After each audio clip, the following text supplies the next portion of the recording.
প্রথমে আপনাকে দুটো গল্পের মাধ্যমে বুঝিয়ে দেবো আজকের টপিক কি আছে।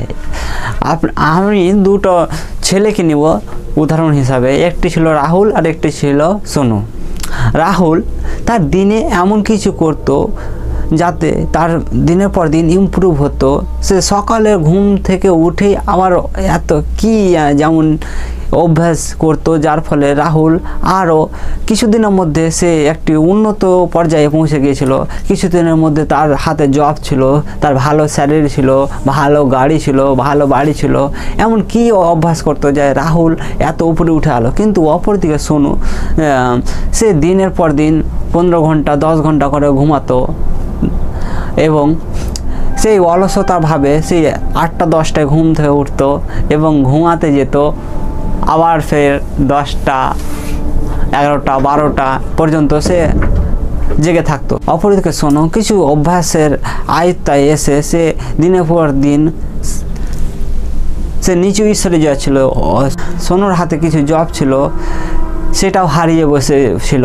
সে হারিয়ে বসে ঘরে শুধু 8 ঘন্টা 10 ঘন্টা করে ঘুমাতেই থাকতো এবং তার পড়াতেও মন লাগতো না। সে কিছু লাইফে করবে তারপরেও তার কোনো চেষ্টা আগ্রহ কোনো কিছু ছিল না। সোনু এবং রাহুলের মধ্যে কি এমন অভ্যাসে পার্থক্য ছিল, চলুন আজকের মধ্যে দেখে নিই। তো রাহুল রাত্রে এমন কিছু অভ্যাস পালন করতো। তো প্রথম অভ্যাস ছিল সিলেক্ট ইউর স্লিপ টাইম।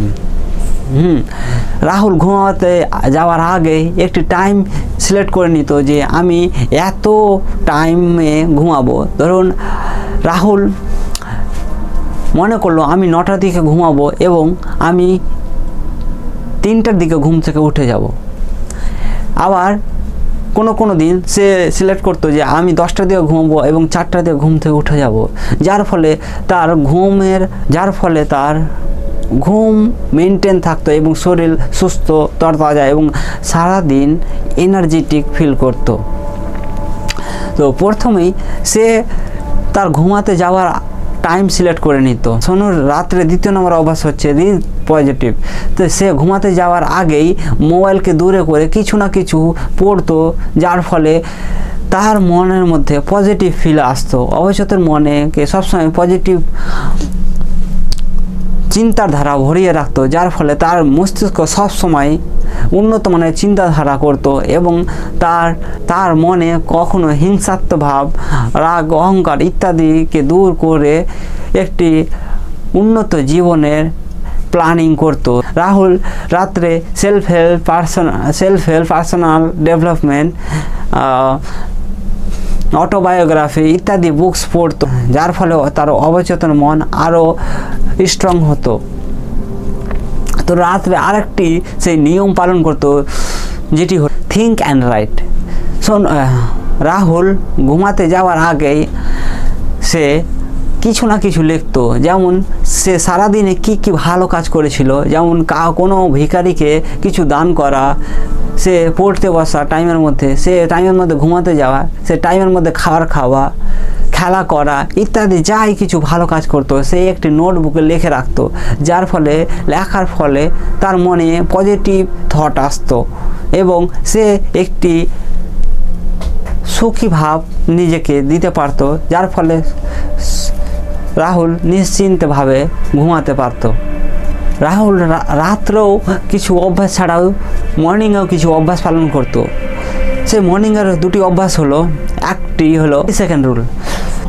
সোনুর মতোই রাহুলকে সকালে উঠতে অনেক কষ্ট হতো। ঠান্ডার দিনে তার পড়তে যাওয়া এবং নিজের কাজকে সম্পন্ন করা, হোমওয়ার্ক করা ইত্যাদি কাজ তাকে করার কোনো মতোই মন ছিল না, কিন্তু তিনি 3 সেকেন্ড রুল পালন করত। যে ঘুমে ভাবতো যে আমি এই টাইমে উঠব। সে ঘুমাতে যাওয়ার আগে ভাবতো যে আমি এই সময়ে উঠব এবং অটোমেটিকলি আমাদের অবচেতন মনে একটি ঘড়ি থাকে যে আমরা রাত্রে যেই টাইম সিলেক্ট করি সেই টাইমেই আমরাকে উঠে দেই। শোনো সেই টাইমে ঘুম ভেঙে যায় এবং তিনি 3 সেকেন্ড রুল পালন করতো, যে চোখ বন্ধ করতো আর বলতো 1 2 3 আর তৎক্ষণাৎভাবে সেই বিছানা থেকে লাফিয়ে নিচে নেমে যেত এবং সেই নেমেই মুখ হাত ধুয়ে ঠান্ডা জলে মুখ হাত ধুয়ে নিজেকে ফ্রেশ করতো, যার ফলে সে 5 মিনিটের জন্যও সে বিছানায় আর যেত না সারাদিন পর্যন্ত। রাহুল 3 নম্বর অভ্যাস পালন করত meditation and exercise. Sonu Rahul ঘুম থেকে উঠেই চোখ মুখ ধোয়ার পরেই এমন কিছু করতো যার ফলে তার শরীর থেকে ঘাম বেরিয়ে আসতো এবং সে যেন এনার্জেটিক ফিল করে। তার জন্য প্রতিদিন সকালেই সে এক্সারসাইজ করতো, যার ফলে তার শরীর থেকে ঘাম বেরিয়ে আসে এবং সে পুরো দিনটি এনার্জেটিক ফিল তরতাজাভাবে কাজ করতে পারে এবং তার মনকে সারাদিন শান্ত রাখার জন্য সে মেডিটেশন করত। যদি মেডিটেশনের সম্বন্ধে আরও ভিডিও চাও তাহলে আমাকে কমেন্ট করে জানাতে পারো, আমি এই সম্বন্ধে আরও একটা ভিডিও বানিয়ে দেব। তো এই 5টি নিয়ম আপনি যদি নিজের আওতায় আনতে পারেন, আপনি যদি নিজে করতে পারেন তাহলে আপনার লাইফ আরও উন্নত থেকে উন্নততর হবে। আপনার জব টাইমের মধ্যে পেয়ে যাবেন, আপনার সেই পড়াতেও টপ র্যাঙ্কে পৌঁছে যেতে পারেন যদি আপনি এই মর্নিং অ্যান্ড নাইটের রুলগুলো রাহুলের মতোই আপনি যদি মানতে পারেন। তো দেখা হচ্ছে পরের ভিডিওতে, ততক্ষণ ভালো থাকবেন, সুস্থ থাকবেন। Thank you video